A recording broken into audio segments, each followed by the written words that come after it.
because the lines are a little bit blurred, all I knew looking at this was, well, I don't look like that. And I wish I looked like that. And therefore, because I don't look like that, my appearance is somehow wrong, or it's something that I need to change.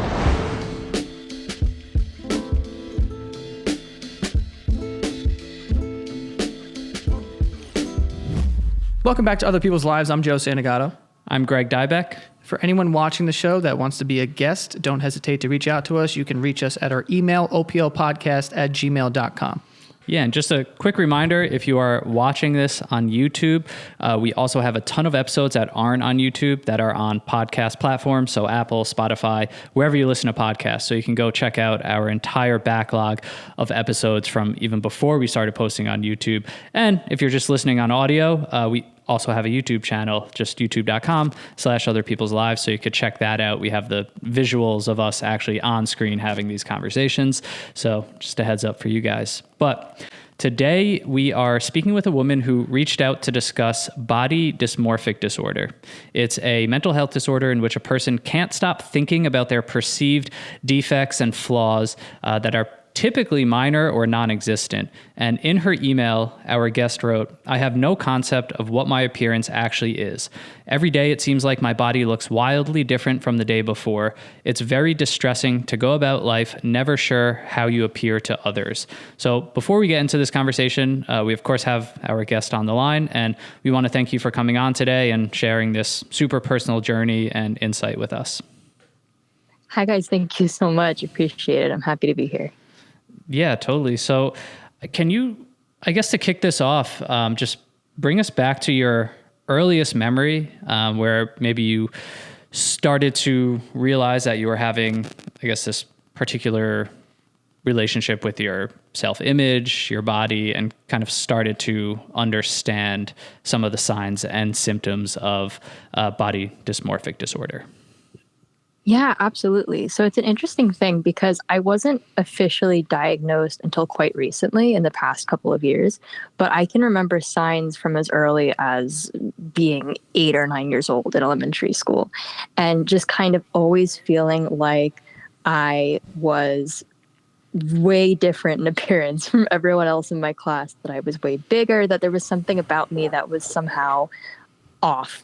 And I went through most of my childhood feeling like that was a totally accurate perception and that I was very much correct in every way that I thought about myself. And it wasn't until I had more recent conversations where people who knew me back then would tell me that, no, there was nothing about you that was particularly different in terms of appearance. You were just like any other kid, which is so not how I remember growing up. So that's kind of what led me to learn more about body dysmorphic disorder and talk to it with therapists and that sort of thing, because it was just kind of being met with the idea that the reality that I was going through was not what other people were seeing. Yeah, I was going to ask if there were any sort of, periods of time where you could point out where, something had happened, or maybe a comment that, a classmate had made, or a parent or friend or whatever, but you're saying that wasn't necessarily your experience. It was just something that has always been present in your life? Yeah, so it's one of these things where I feel like growing up, I was kind of told by not just my family, but by doctors and that sort of thing, that I was bigger than other kids my age and that was something I should be aware of. This was something that I feel like I have memories of, and I feel like I was going through it. And I can remember wearing clothes as a child and feeling uncomfortable in them because I didn't like how I looked and all of that. And just as an adult recounting these experiences and being told that, no, that's not exactly what happened. You were an average size and all of that. And just kind of grappling with that and coming to terms with, but that's so not how I saw myself, So growing up and starting to kind of have these feelings, how did it, I guess, escalate, you could say, into you getting older, kind of going through school, just with your social life and everything? What were, I guess, some of the symptoms that you began to suffer from? For sure. Yeah. I remember as I was growing up, from as early as, like I was saying, as 8 or 9, I felt very sort of unsatisfied with my appearance. And I think that's something that a lot of people go through, not liking how they look entirely. So it didn't really raise any huge red flags for myself or anyone around me.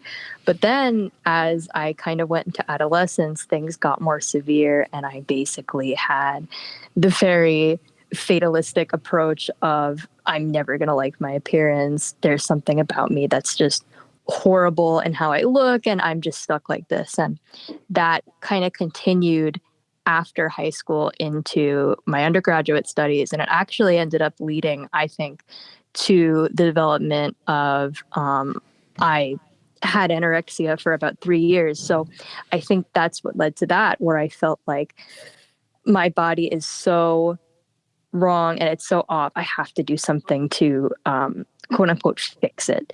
And that led to a lot of symptoms that you hear about with body dysmorphic disorder, where I was constantly body checking. So that can take different forms for some people, but for me, it was a lot of just weighing myself constantly every day, looking in mirrors. Oh my gosh, I can't even I can't even think about how much time I've spent just in front of mirrors every single day, being like, well, this looks different than yesterday. And then waking up the next morning and saying, okay, well, this looks different. When in reality, your body's not changing that rapidly and that dramatically, but it really did feel and look like it does, and it still does to a degree. And it's difficult because I have the awareness of, well, this perception can't be accurate, and yet it does feel so real. And during that time where you were dealing with anorexia, did you try to, seek any help? Was there any sort of like therapy that you had started? Yeah, for sure. So I've been in and out in a few different therapeutic settings for anorexia, and when I was at my most unhealthy, I was actually in a residential setting. So there was a lot of therapeutic work that was done there, and a lot of it was around body dysmorphic disorder. And kind of, I've had a lot of therapists tell me, including my current therapist, that I have to come to terms with the fact that I'll never have a 100% accurate idea of what I look like, because it'll always be kind of marred by body dysmorphic disorder. And coming to terms with that is a very difficult experience, because you kind of have to accept the fact that what you see is not accurate, and what you see and what you feel, even to a degree, is not necessarily the truth. Which, like I said in my email, is really sort of distressing, because you want to be able to trust your own judgments. It is. It's crazy to think about that, how we will almost never see ourselves the way others perceive us. But we think that we have such a grasp on how we're perceived. And you touched on it before, but I think it's so common. I think a lot of people listening, even if they may never be diagnosed with BDD, or it won't kind of get to that extreme, there's something overwhelmingly universal about just having, I guess, an unhealthy relationship with our own bodies and appearances, whether it's a pursuit of perfection that doesn't exist, or just kind of being hypercritical of things we perceive as flaws that others probably aren't even noticing. I think that is just such a common experience for so many people. I know for me personally, I mean, I feel like we've even had conversations about this, Joe, too.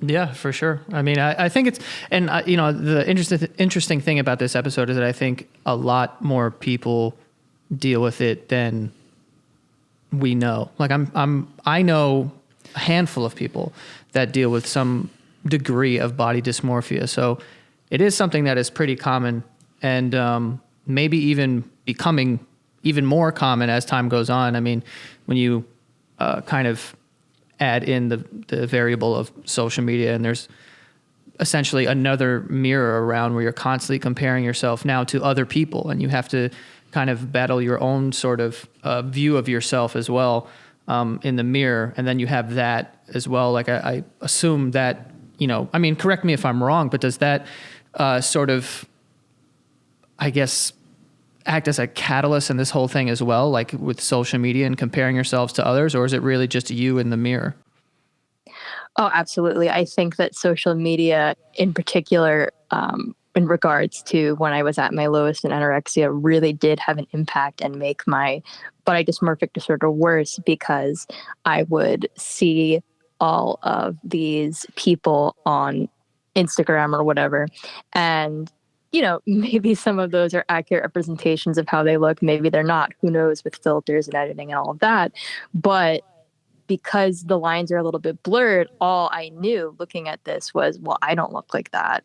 And I wish I looked like that. And therefore, because I don't look like that, my appearance is somehow wrong or it's something that I need to change.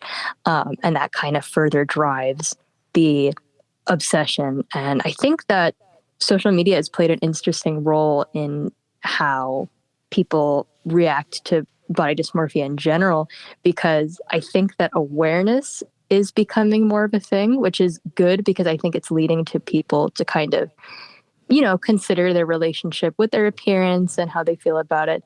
But it's also kind of an interesting thing because, like I was mentioning earlier, there's the question of what is just general insecurity around appearance and then what is actually body dysmorphic disorder. Because, like I was saying, I think we all have days where we're insecure about how we look and, maybe we wish that certain things were a little bit different. But other than that, you're able to go about your day and focus on other things. Whereas with body dysmorphic disorder, it can be so consuming where I know that in some of my worst moments, I've been out with groups of friends and I'm there physically, but mentally I'm completely gone. I'm just thinking about how horrible I must look and how I just want to sort of hide within myself and get out of public as soon as possible because of how I look. And so, Yeah. I was going to ask like where that line is, because if that is very universal for people to have a negative relationship with their appearance at times, or put themselves down almost. But it seems like that line is where it becomes so crippling that you almost can't be present in anything else. And I assume that would begin to affect your social life, relationships. And you just started touching on that. But has that been the case for you where it's made it difficult to socialize or even romantic relationships or anything like that?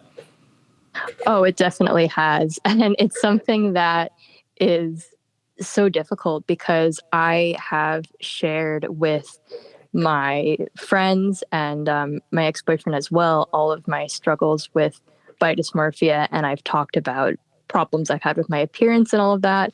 And it becomes so frustrating to them because I'm expressing the same concerns over and over, and they're concerns that they can't see or that they don't also witness. And so it gets to a point for them where they're trying to be supportive, they're trying to be reassuring, but when they're having to repeatedly address these concerns that they don't even see, it becomes exhausting. And it's so difficult because I can totally empathize with that exhaustion, and yet the concerns are still there and that obsession is still there. So it kind of becomes a question of, I want to share it with you and I want to make sure that you know how I feel because you're close to me. But at the same time, I don't want to overload you with this obsession that I'm dealing with. And I guess on the road to recovery from this, what exactly helps? Like I know you said you were in therapy, but is there any sort of thing specifically that you found super helpful? Yeah. So one thing that's interesting is that if you look at the DSM and all of that, body dysmorphic disorder is actually grouped in with a lot of subsets of OCD.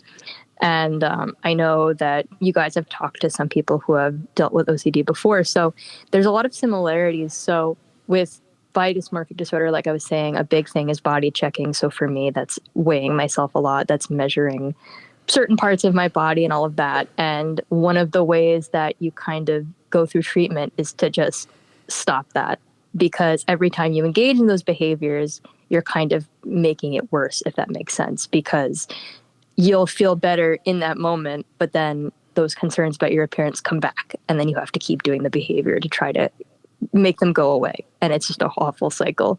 So in some ways, you kind of have to go through very drastic measures to cut yourself off. I know that my I live with my parents. My mom took the scale and hit it, which I was so angry at first because I couldn't weigh myself and participate in like that behavior of finding out like if I weight had changed, if I had gotten bigger, or anything like that. But it really kind of becomes a question of, well, if that hadn't happened, then are you ever going to stop? Like, where does it end, really? So I know that that's a big way that people sort of pursue recovery, is by trying to cut out these behaviors as much as possible. Yeah, I'm glad you said that. I actually had that written down as a question. Is this a form of OCD? Because it seems like a lot of crossover similarities with thought patterns, behaviors that are, extremely hard to break out of, whether it's like a ritual, like checking in the mirror. And it's, I actually looked up some symptoms, and it's interesting, like just to get a little personal for a second. And I feel like Joe has seen this. I see constantly exercising as one of these. And I have found in my life that I will relate my next exercise to like what I'm eating that day, or like, oh, I cheated, or, oh, I had a bagel this morning, so that tacks on another mile that I might run that day. And I know in my mind how unhealthy it is to have those two things coincide. But I just think that's, again, an example where people might not even realize that they have some of these habits or patterns in relationship to, how they view themselves and their body. And, just awareness can really help before things start to spiral out of control. Yeah, absolutely. And it's difficult because things become so muddy. Like I think there are so many aspects of body dysmorphia that have become normalized in our culture. Like there are so many women I know that will not leave the house without putting makeup on. And it kind of becomes a question of, okay, well, you feel more confident in makeup, but why? Why is that? Do you think that there's something wrong with how you look without makeup, but that's such a common phenomenon. So I think that it doesn't get associated with body dysmorphic disorder as much. And like you were saying, I think that a lot of culture surrounding fitness and the gym is related to that, where it's the idea of if you eat more, that's something bad, and therefore you have to compensate for it. So yeah, it's kind of an interesting connection between like OCD and then body dysmorphic disorder as part of OCD, but then its own thing. And then if it gets related to weight and size and all of that, its connection to eating disorders. So it's very interesting trying to see where the lines are, if there are any. And where exactly are you at right now in your journey with all of this? Yeah, so interesting that you mention it, because I am in a place, I've gone through just a lot of life changes recently. So I have put on weight, and that's been difficult. So I've been dealing with that with my therapist. And like I said, I don't have access to a scale right now. So it's kind of put me at a place where I can't engage with those, behaviors of body dysmorphia that I used to. And so I've kind of been really forced to just sit in those feelings of what it's like to be in this body and to look like this, and kind of ask myself, where do I want to go from here? And so it's kind of been a journey of opposite action, in that I might say in my head that I don't want to go out because I feel like I don't look good, and yet forcing myself to go out anyway, because if I stay in, then I'm only kind of giving in to those compulsions and feeding that obsession more. So it's just kind of a question of, I think, self-awareness, and then being able to challenge those knee-jerk reactions of, I have to address this obsession, and I have to do X and Y to make sure that my appearance is acceptable to me. Yeah, that's extremely helpful, I think, for a lot of people to hear. And also, you're just so well spoken on this subject, and it just seems very clear how much work you've likely been doing, on yourself in therapy to just, enhance your self-awareness, kind of understand some of the tools and techniques to continue fighting this. But seriously, like, just wow, it really shows like you're really well spoken on all of this.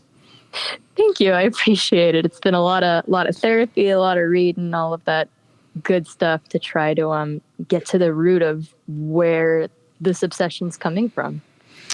Yeah, no, definitely. And, I think that what's scary, and we kind of touched on it before with social media, it's just at this point now, there's just too many studies that show a rise of things like depression, suicide, eating disorders, body dysmorphia that so directly coincides with the rise in popularity of social media. And I don't know if I have a point other than just saying it's so scary to know that we as a society, that so many people are just sort of willingly stepping into this danger zone, essentially, that without the right tools, without the right self-awareness, or confidence, or just understanding of the dangers and the effects, just how many people can be severely affected just from what seems like harmless scrolls where they're comparing themselves to others, seeing bodies, filters, whatever it may be.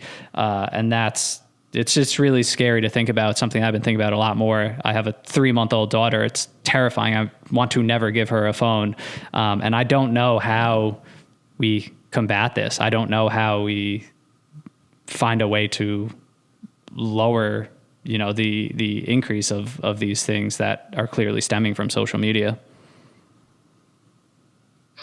Right. Yeah. I know for myself, when sort of starting recovery from anorexia and coming to terms with the fact that I had body dysmorphic disorder and all of that, one thing that I immediately had to do was kind of do a deep clean of all of my social media and go through all of the posts that I was liking and all of the accounts I was following and think, okay, how is this making me feel when I see this content? And kind of realizing that a lot of the content I was following, I was just kind of using to make myself feel worse about my appearance and using it sort of as sadistic motivation in a way to make myself feel like more compelled towards exercise or dieting or whatever to change my appearance. And so kind of having that awareness. And I think also now at the place where I am in sort of recovery and grappling with all of this, just kind of looking at content online with a grain of salt to a degree and recognizing that it is incredibly curated and that people are, for the most part, posting what they want to post. And so thinking about that and knowing that the person that you're looking at that you think has this perfect appearance and all of that, they might be struggling with the same sort of insecurities that you have about your appearance, and they might like another person and how they look. And so, kind of realizing that at the end of the day, it sounds so cliche, but nobody's perfect. And as much as we want to be perfect, that's not the reality. And I think there's something kind of beautiful in that, the fact that, we're all kind of in this together, if that makes sense. Yeah, absolutely. And I think deep down, everyone kind of realizes that something like Instagram is a sham. Like we know that people don't look like this, and we know that there's a filter and there's a separate app that you threw this picture into to change your skin tone and make your teeth whiter or do whatever. And then it was posted. Like deep down, we all know that, but we don't think about it because the knee-jerk reaction is to just compare yourself immediately to this photo and go, wow, I can't even look like that without all of these things, these filters, blah, blah, blah, blah. Like I feel like it's very damaging, regardless if you suffer from any sort of disorder or not. I think that it's like pretty bad. But for, in your position and the experience that you have with this, do you have any sort of advice for anyone who may be listening that could possibly be going through a similar thing, but hasn't been, to therapy or diagnosed with it? Yeah. So I guess what I'll say first is just that I truly believe that we're all our worst critics in general, but especially in terms of appearance. And even if you don't have body dysmorphic disorder, if there's something about your appearance that you're fixating on that you don't think looks good, I swear that people around you who love you, who care about you, that's not what they're focusing on.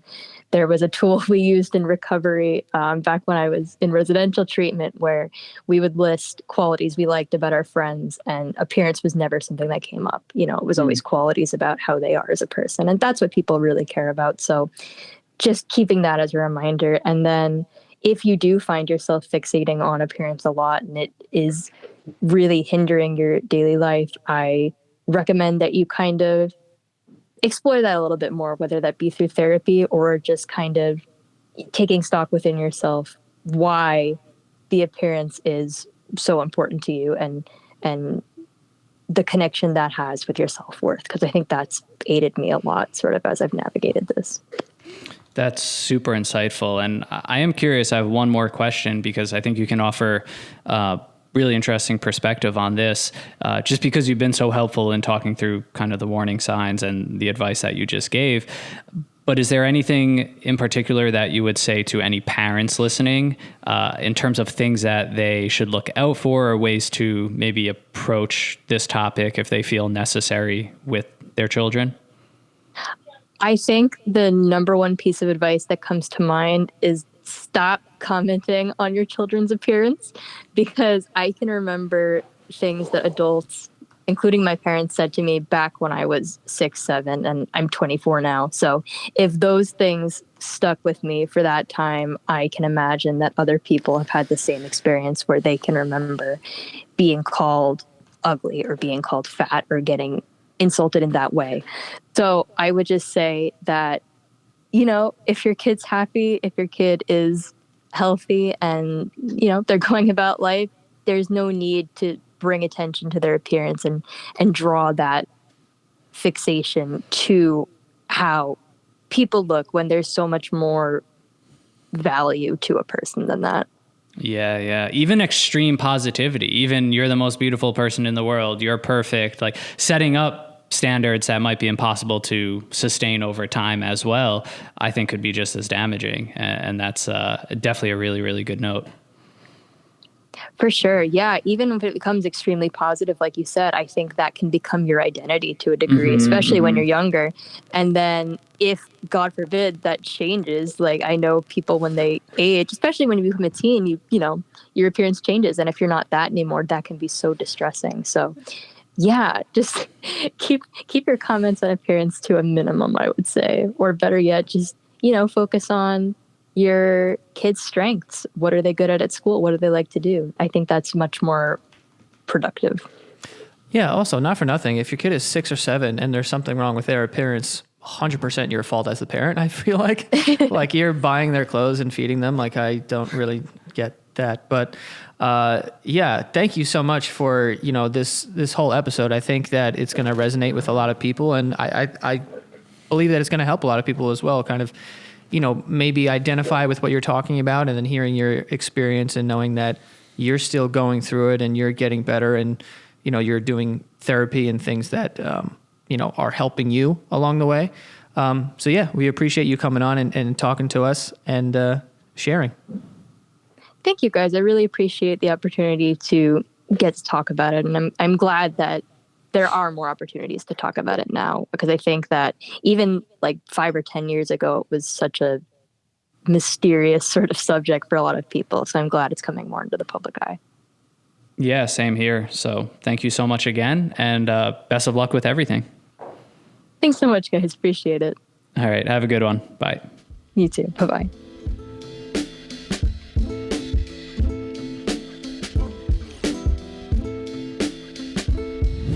If you guys are looking for a gift for the holidays, maybe even a stocking stuffer, we want to remind you about our new hot sauce that we came out with. It's Everything Bagel Hot Sauce. It's our new company, Secret Handshake Food Co.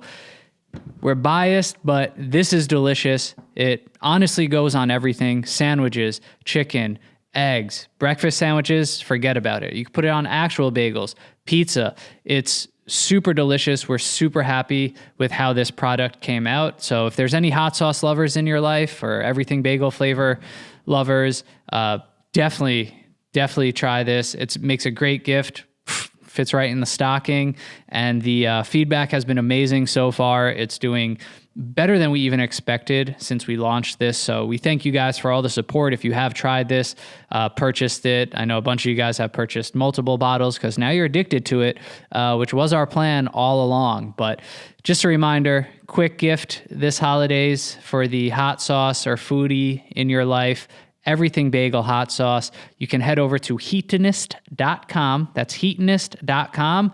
And you could just search everything bagel hot sauce on there. It'll come up. It's $12.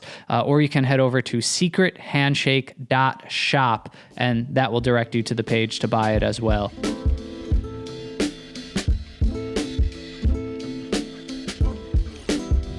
Yeah, I think that this episode is, like I said, super important. I think that a lot of people sort of deal with this. I know a couple of people that,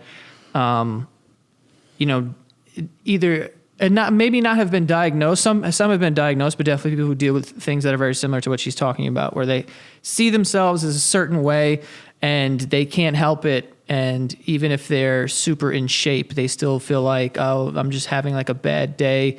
As far as my relationship with myself, when I look in the mirror, I'm just like not seeing, something good, and it's sad because, for in my position where I am friends with someone like this, what can you do other than just try to, it's sort of out of your control. You feel helpless. Mm-hmm. And it's upsetting to know that you can't help someone with something like that.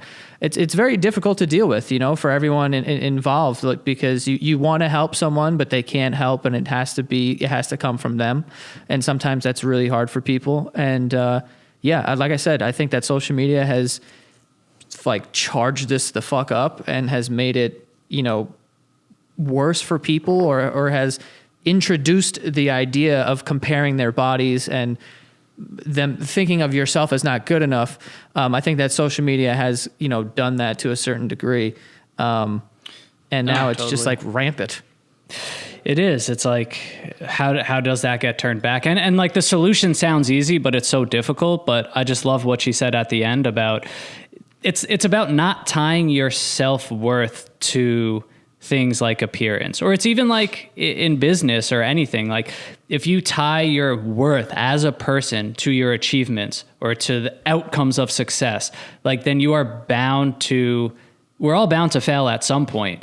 And then your whole identity, your whole self-worth is caught up in this thing that is sort of out of your control. And I think same with appearance, we're just so quick to call a person beautiful or, talk about their appearance first because it's the easiest thing. It's the thing that's right there that we can see. But that's not even, like she said, when you rank the list of things that you truly care about in a person, that's not it. It's who they are as a person. And it's difficult to do, but the more we can tie our self-worth to, the people we are, the efforts that we put in, are we good people, our family, our relationships, these things of true value, then the other things can't harm you, failures can't harm you, or appearance changing can't harm you. And it's, like I said, way easier said than done. But it's just a super important, conversation to have and reminder. I mean, especially when we live in a very surface level world now with social media, it's like you get the best of the best. You get the best pictures, and they are pictures, and that's all you get, right? So obviously you're not your job and you're not your appearance. You are who you are as a person, and that takes time and it takes conversation. And we just don't live in that type of world anymore. It's much more difficult to find out, who a person is or, anything about them. I saw a video recently actually that I thought was interesting. There's a lot of videos on TikTok that are super possible, that are super popular, that are he's a 10, but he's fucking blah, blah, blah. And they asked this woman, he's a 10, but he doesn't have a job. And she was like, yeah, he's still a 10. I've been unemployed before, and it's fine. It's like we don't know what we're doing. Obviously that's just content, and it's people just trying to do a trend and do whatever, but it's subconsciously drilled into your brain when you do these videos to have the maybe a quick answer or a funny answer or whatever. We're expecting this woman to be oh, fuck that, he's a 1, and that makes unemployed people feel a certain way or whatever, blah, blah, blah. They feel bad about themselves. But this could be an actual good person who provides a lot of value to the world that's just going through something and it doesn't have a job. And once you get into that conversation, I feel like everyone's empathetic towards it. Yeah. But we're not realizing that on the surface level, doing that over and over again as a joke, quote unquote, is actually very damaging. And it's subconsciously fucking you up.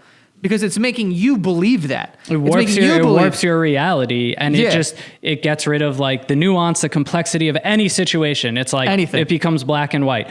Job, good. No job, bad, without understanding any circumstances or, that's a really good example. Yeah. And it's one of those things. And I hope that people, you realize that. And I'm not saying that appearance isn't important at all or whatever. Like, it is obviously a part of who you are, but it isn't who you are. It is a part of it. Like, even your jobs and the things that you've done in your life are only a part of your life. Like, who you are as a person, like, trumps all of that. Mm-hmm. So, in a world where there is less focus on that, I feel like, people should, there should be some sort of campaign to go back to that, or even if there was ever that, I don't even know. I'm not saying there was a time where people like cared about, like, I'm not one of those people, but I'm just saying, like, just try to think of that. If you can be conscious of it when meeting new people or seeing that people are in a difficult situation or they're dealing with something, like, you have to know that you don't know everything. You don't know close to anything. 1%. You see what you see. You're making things up in your head with the rest of it. I feel like we got way off the beaten path here, but really appreciate her episode on the body dysmorphia, because all the things that we're talking about, although they're in different sort of subcategories of this, I think it all leads back to the fact that, like, you have to love yourself before you can present yourself to the world and have them essentially tear you apart on social media, which is what will happen, or you will end up doing that to yourself, which is upsetting, obviously. So there's a lot of, just self-care and therapy that I think people like need to be aware of and to do, to sort of avoid these types of things if they can. But yeah, I mean, it's such a complicated issue, and it goes so deep, but it's I get what you're saying, which is awesome, is like your foundation has to be strong. Like, you're going to be exposed to people tearing you down, commenting. Like, if your foundation is strong, if you are happy with who you are, if your happiness isn't just tied to like outcome, success, appearance, like it makes it easier to move through life, like as simple as that. But that takes a lot of work to be that self-aware. But yeah, really, really great convo. And like I told her, just so well spoken, like just so, just refreshing to hear her, take on all that and her journey. And it seems like the positive place that she's in right now and the work that she's going to continue to do.